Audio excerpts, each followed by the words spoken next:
Welcome to Russia's Volodymyr Zelensky, President of Russia, the President of Ukraine. He has written his name on the sands of time, whether we like it or not. To the Western media and to many commentators and to most people in the world, he's a champion, he's a hero, he's a protector, he's a victor, he's a white knight, he's a warrior, he's a person of the hour, he's a brave man, and much more. This name, give it to him. The adjective actually qualify him.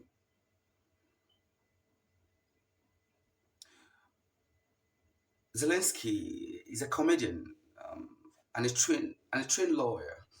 He started his political journey as a pro-West, a pro-NATO, or a pro-European Union. Won the president to become Ukraine president April 21st, April 21, 2019. When there is a saying that say that you cannot fight culture without rewriting a new one. And Zelensky needed to have been, a lot more pragmatic than idealistic in the manner in which he drove his political ideology in order not to change the complex web of history and culture. Because, what is happening today in Russia and in Ukraine, it's rather an interplay of several historical and cultural factors. And like I said in the previous video, these things would have been avoided. This is because his position as a president will either protect his citizens or expose them to danger or hardship.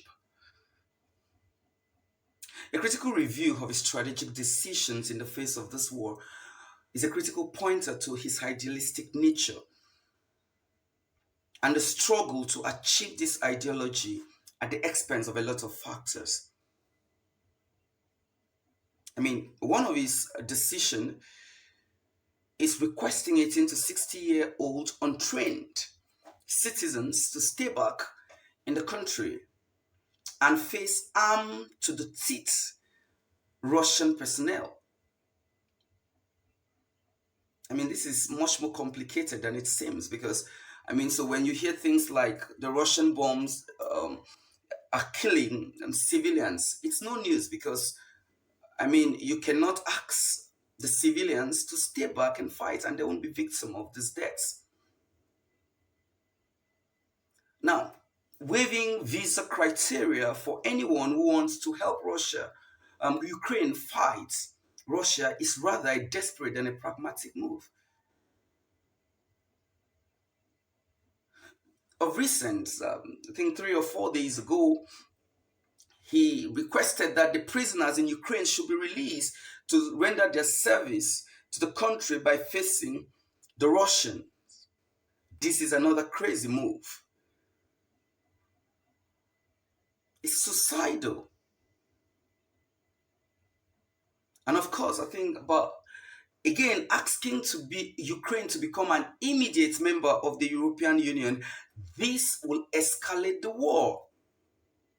And I think this guy needs to be much more pragmatic than what he's doing. These alternatives, are they really humanitarian focus? Are they to the common interest of the world? Are they to the good of the global citizens? For me, the neutrality status would have been the best for the Ukraine president Zelensky and the Ukrainian. So many wrong moves have been made, and these have led to suffering in Ukraine as well as in Russia at the moment, and by extension to several corners of the world. Many student studies have been put on hold. Many students have been stuck in the border. Many Ukrainians have become refugees. The economy of Russia is gradually going down. And whether we like it or not, the ripple effect of all this is the globe will begin to feel the pains of this war. Like I said in the previous video, this would have been avoided. More of these wrong moves will only be disintegrating the Eastern Bloc, and that's the East.